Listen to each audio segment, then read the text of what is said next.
البدع والأهواء، أهل البدع العقائدية وأهل البدع السياسية. نقول بيننا وبينكم السلف، بيننا وبينكم الكتب، كان فيقول البدع بيننا وبينكم. الحمد لله رب العالمين، والصلاة والسلام على رسوله الأمين وعلى آله وأصحابه ومن تبعهم بإحسان إلى يوم الدين. أما بعد،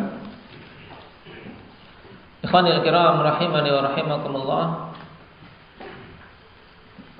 Pembahasan yang lalu kita masih membicarakan seputar hijrah, di mana Allah Subhanahu wa taala telah berikan keutamaan yang besar untuk ibadah yang agung ini. Apa saja keutamaan hijrah? Indah Bapak Muhammad.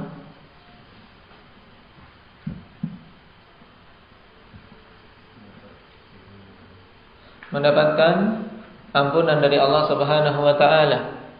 Naam, ama alimta anna al-Islam yahdimu ma kana qablahu wal hijrah tahdimu ma kana qablaha. Hijrah menghapus dosa-dosa sebelumnya. Keutamaan yang lain apa? Aba Yusuf.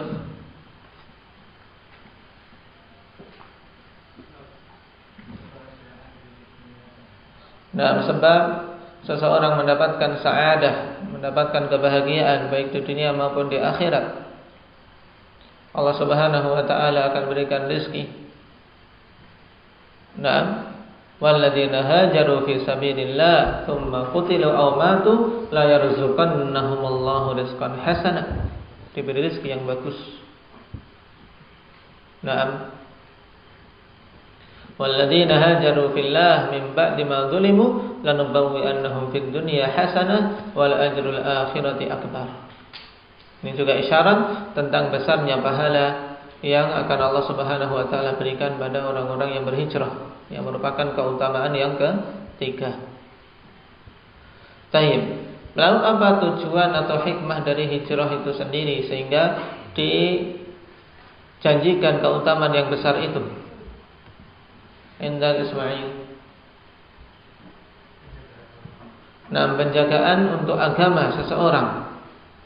Taib. Ini merupakan hikmah yang sangat jelas, ikhwan, untuk menjaga din, penjagaan terhadap agama. Para sahabat diperintahkan berhijrah, di antaranya yang paling pokok ini untuk menyelamatkan agama mereka tatkala mendapatkan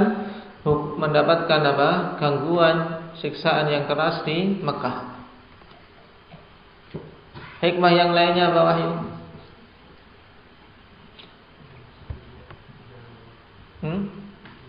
Sebagai bentuk jihad di jalan Allah Subhanahu wa taala. Nah, tujuannya untuk bisa tegak ini.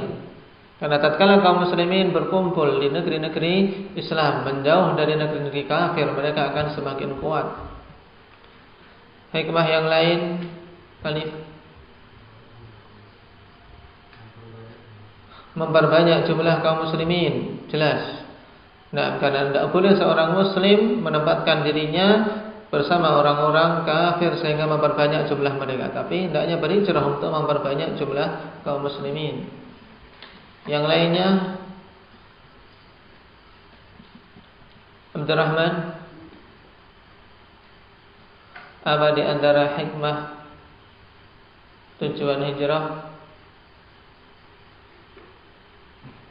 Rian. Nah, seorang bisa terbebas, selamat dari melihat kemungkaran-kemungkaran. Kenapa? Karena dia tinggalkan negeri kafir yang penuh dengan kemungkaran. Makanya heran kalau kemudian seorang muslim lebih memilih untuk bepergian menuju kepada negeri-negeri kafir. Nah, ini mengherankan. Yang lainnya apa, Iqbal?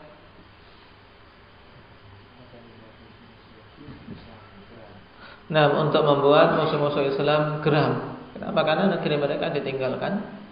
Nah, kemudian kaum muslimin bersatu di negeri-negeri Islam, menjadikan kaum musyrikin dan kufar geram. Karena tujuan mereka diantaranya adalah untuk memporak-porandakan persatuan kaum muslimin. Yang lainnya, Umar. Nah, untuk bisa terpisahkan antara wali-wali Allah dan musuh-musuhnya. Dan yang terakhir apa? Maulana. Nah, untuk bisa mendapatkan keamanan dari kedustaan dan tipu muslihat orang-orang kafir. Nah, sekarang kita lanjutkan. Qala al-Imam Muhammad bin Abdul Wahhab An-Najdi rahimahullahu ta'ala. Wal hijratu fariidatun 'ala hadhihi al-ummah. Hijrah itu wajib atas umat ini min baladil syirki ila baladil Islam. Dari negeri kesyirikan menuju negeri keislaman. Wa hiya baqiyatun ila an taqumas sa'ah. Dan hijrah itu hukumnya senantiasa tetap sampai tegaknya hari kiamat. Nah, sekarang beliau ingin menjelaskan tentang hukum hijrah dan wajibnya hijrah atas umat ini. Nah, sebab orang-orang yang dulunya kafir, kemudian dia masuk Islam, maka tidak halal baginya menetap terus-menerus di negeri yang di situ orang-orangnya diperangi kaum muslimin, yaitu di negeri kafir. Sehingga wajib atasnya untuk keluar dari negeri itu. Nah,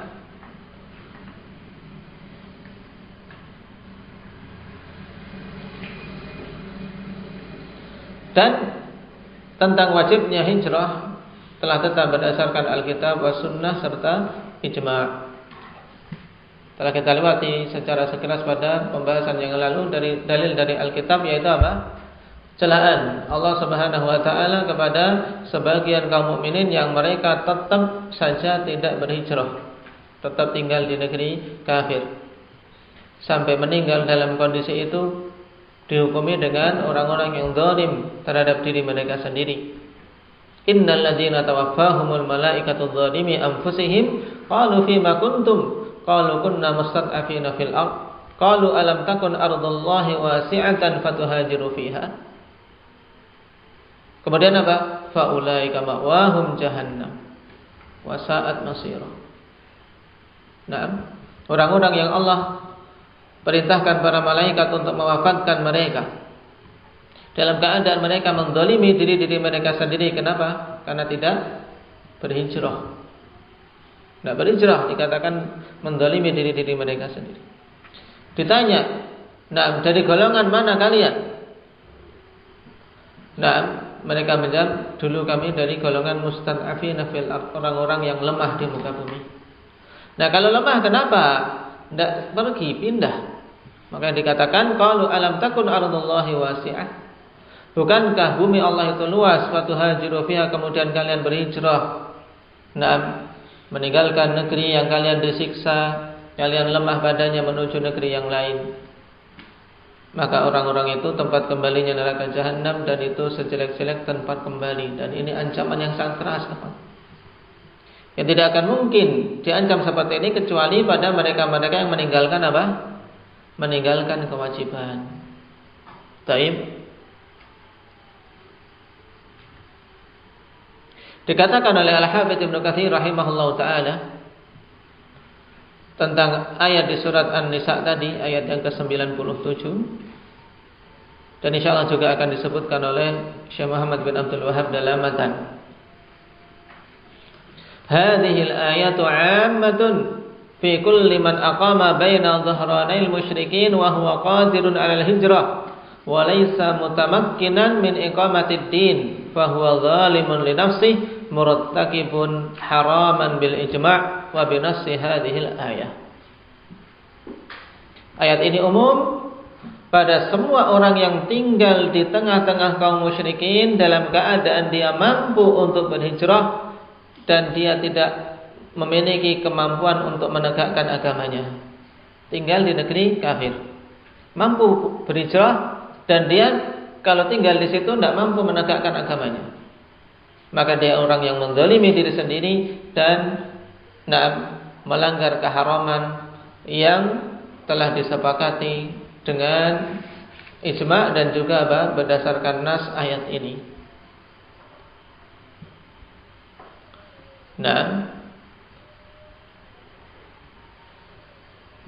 Dan Rasulullah SAW juga telah melarang kaum muslimin tinggal di negeri kafir. Sebagaimana telah kita lewati, ana bari'un min kulli muslimin yuqimu baina adhuril musyrikin.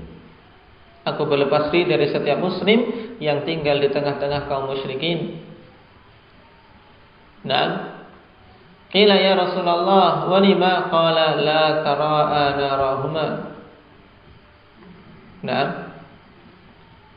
Sampai-sampai beliau katakan jangan sampai melihat ya masing-masingnya api dari dari yang lainnya, yaitu kedua api kaum muslimin dan api kaum musyrikin jangan sampai saling terlihat,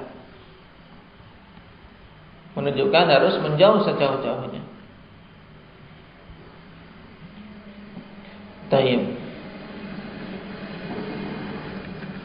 Adapun ijma' telah dinukilkan ijma' oleh sederetan para ulama, di antaranya tadi siapa? Imam Ibnu Katsir, juga Imam An-Nawawi.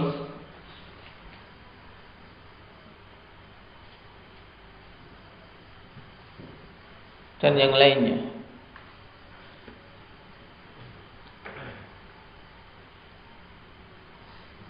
Ditegaskan oleh Imam Ibnu Hubairah sebagaimana dalam Al-Ifsah, wattafaqu ala wujubil hijrah min diyaril kuffar in qadira ala dzalik. Ini syaratnya. Para ulama bersepakat tentang wajibnya hijrah dari negeri-negeri kafir apabila dia mampu untuk melakukannya. Jadi disyaratkan ya kemampuan, mampu untuk berhijrah. Tapi kalau tidak mampu melakukan perjalanan, ya dia termasuk orang-orang yang punya uzur. Ini hukum asal hijrah. Apa tadi? Wajib bagi apa? Bagi yang tinggal di tengah-tengah orang-orang kafir dan dia mampu untuk melakukan hijrah. Dikecualikan dari kewajiban ini, ikhwanifillah, yaitu orang-orang yang mampu menampakkan agamanya di negeri kafir. Jadi dia mampu izharuddin. Orang-orang yang mampu untuk izharuddini, menampakkan agamanya di negeri kafir, maka hijrah pada hak orang itu hukumnya mustahabbah, tidak sampai derajat wajib. Berarti tadi kriteria wajib apa? Bagi seorang yang tinggal di negeri kafir, tidak mampu untuk menampakkan agamanya dan dia mampu untuk melakukan hijrah. Ini kriterianya yang wajib. Berarti kalau dia tinggal di negeri kafir, walaupun mampu berhijrah, tapi di negeri itu dia mampu menampakkan agamanya, hijrah bagi dia hukumnya apa? Mustahabbah. Baik.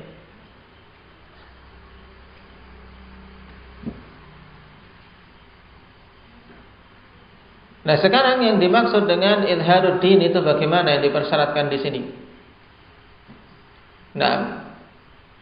Jadi diperbolehkannya tinggal di negeri kafir apabila dia mampu untuk izharuddin.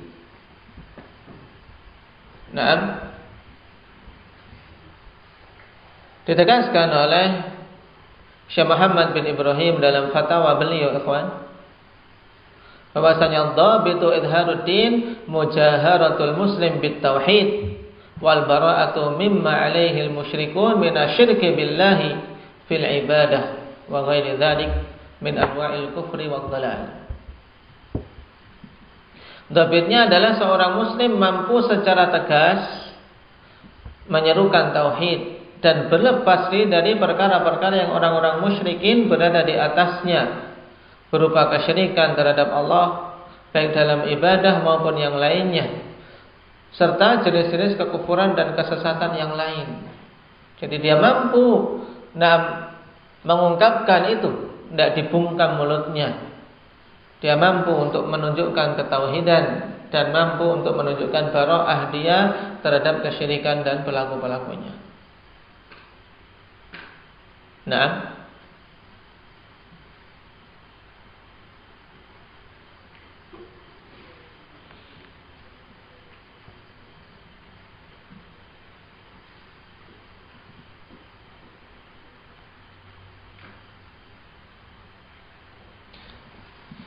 jadi akhwanifillah,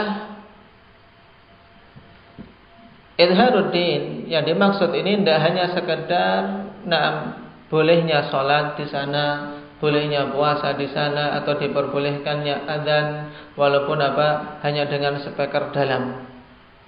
Mana beberapa masjid-masjid yang ada di negeri kufar adzannya boleh tapi dengan speaker dalam saja. Nah, taib ditegaskan oleh Syekh Husain Al-Ihsani bahwasanya laisal amru kama za'amtum fa inna Allah subhanahu dzakara fi kitabih al-murad min idhadid din wa annahu laisa ma tawahamtum. Ini bantahan bagi orang-orang yang menyangka bahwasanya idharuddin cukup dengan sekedar adanya azan, salat dan puasa. Dan jenis-jenis ibadah yang lain diperbolehkan. Bukan itu saja. Tanpa ada bara'ah.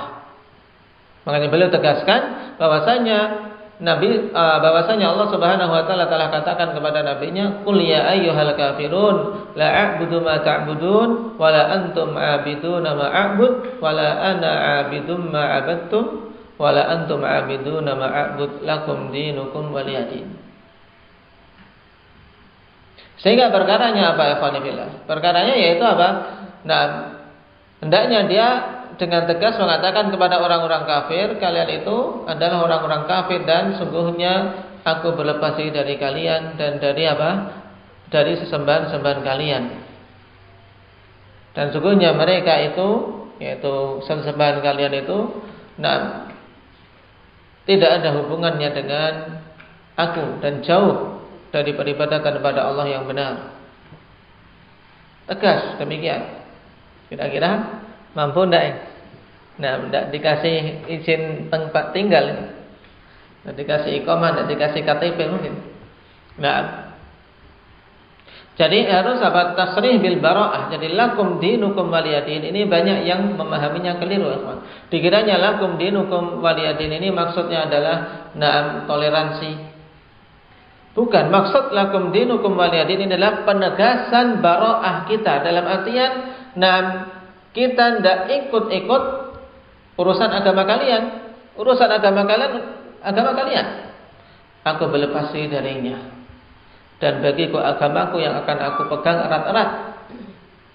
Sehingga seorang berdalil dengan lakum dinukum waliyadin, kemudian pasukan yang jaga gereja ini bukan lakum dinukum waliyadin ini. Taib.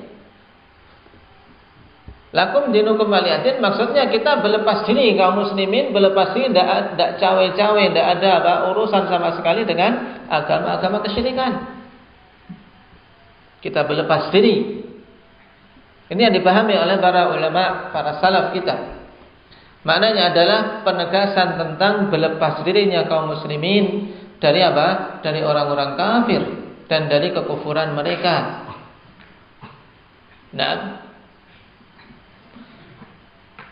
di antara bentuk lakum dinukum waliyadin berarti menjauh secara terang-terangan dari perayaan-perayaan mereka, dari mengucapkan selamat untuk perayaan-perayaan mereka dan seterusnya.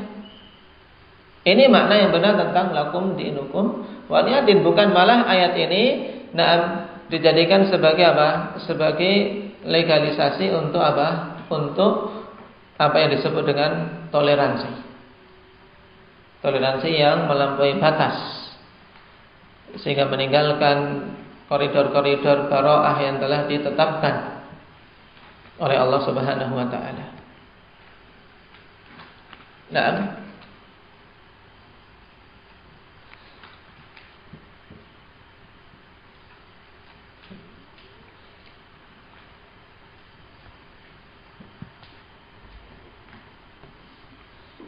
Oleh karena itulah Ibrahim, walaupun dia sendirian di tengah-tengah kaumnya yang musyrikin, beliau tetap dikatakan menampakkan agamanya, ya tidak mampu menampakkan agamanya. Kenapa? Karena beliau secara tegas, inna bura'a'u minkum wa mimma ta'buduna min dunillah. Ini harusnya demikian. Ini uswah yang Allah Subhanahu wa taala katakan, qad kanat lakum uswatun hasanatun fi Ibrahim wal ladzina ma'ah.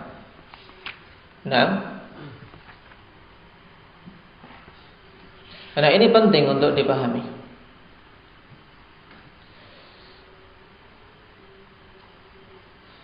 Dan hukum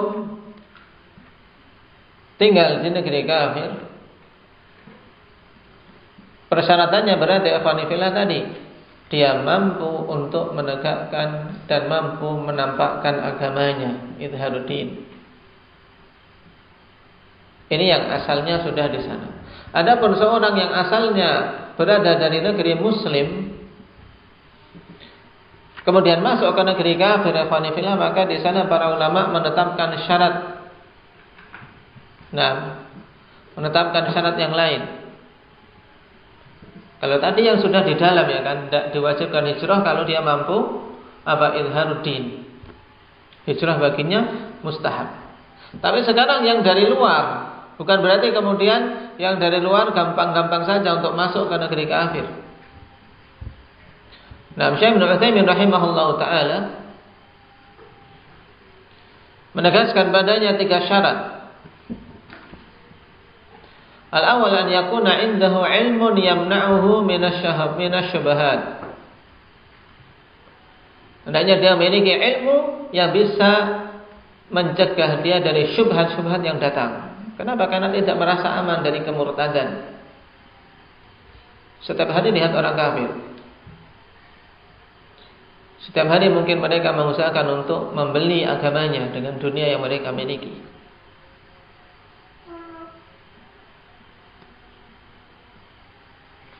Yang kedua, an yakuna indahu dinun yahmihi minasyahawat.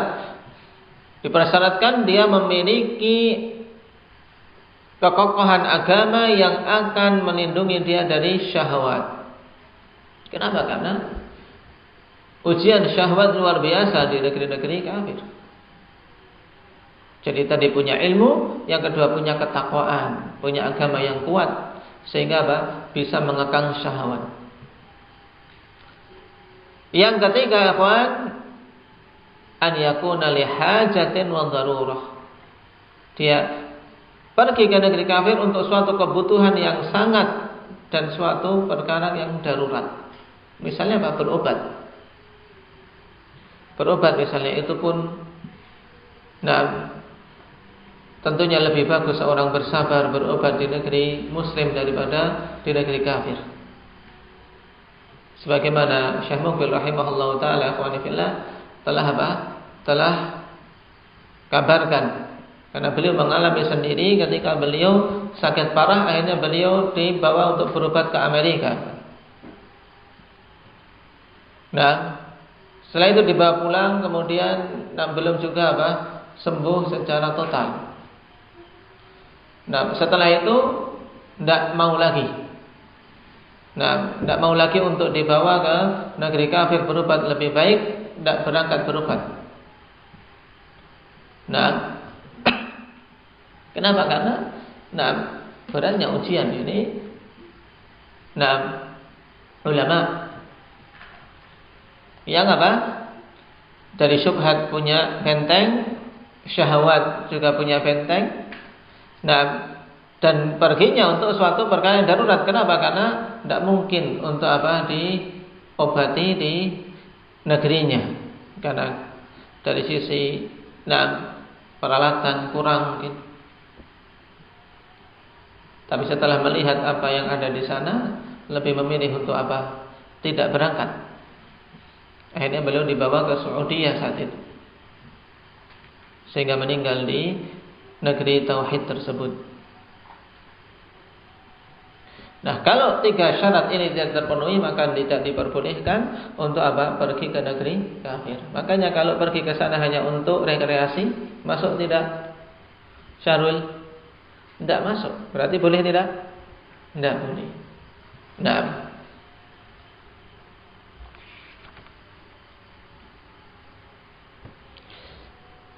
Nah, berarti dari beberapa pemaparan ini, ikhwan, hijrah dilihat dari keadaan orang yang berhijrah beda hukumnya, berbeda-beda hukumnya.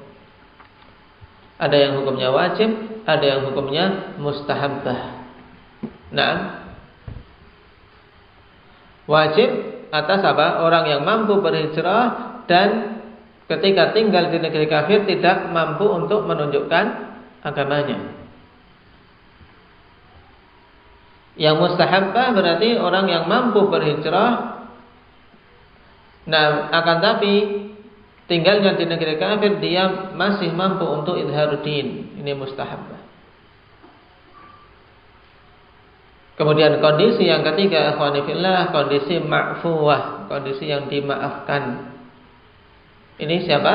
Orang yang tidak mampu untuk berhijrah.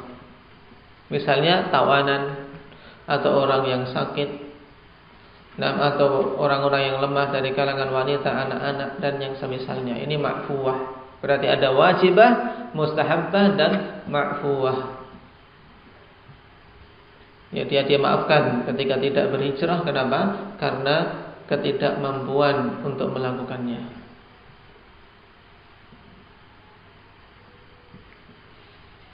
Taib. Barakallahu fiikum. Ini tentang permasalahan seputar hijrah, diingat-ingat. Hukumnya juga dhabit, mana-mana yang wajib, mana-mana yang mustahab. Nasallallahu at-taufiq was-sadad.